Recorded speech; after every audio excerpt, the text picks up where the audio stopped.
Horská, Skity Martinské olej. Miesto číslo 4, Martina Ruffini, Elo Karpaty Bratislava. A ideme na bedňu.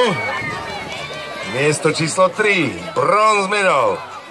Dnes Anna Mikulová, Skity Mošťadnica, čas 1:01:09. 3,5 buchty za víťazkou. Ideme na miesto číslo 2, strieborná medaila.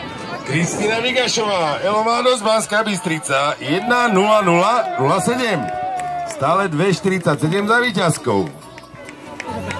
A teraz, pozor, víťazkou kategórie mladšie predžiačky sa stáva pretekárka z Českej republiky, Ski klub Valašsko, časom 57:60, dievčatá, počujete to?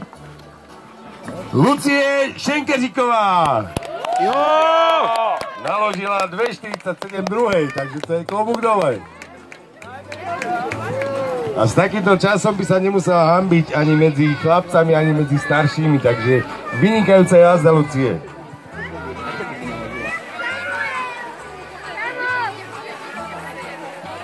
Starší chlapci mali najlepší čas o 2 sekundy pomalší.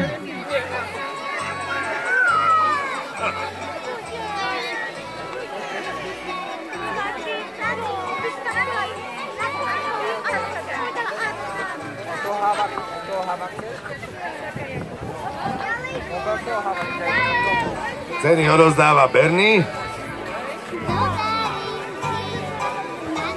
A všetky ceny, ktoré tu vidíte, spískal celý tento tým okolo pretekov, okolo Strachan Cup, určite hlavne zamestnanci firmy Jarka Strachana.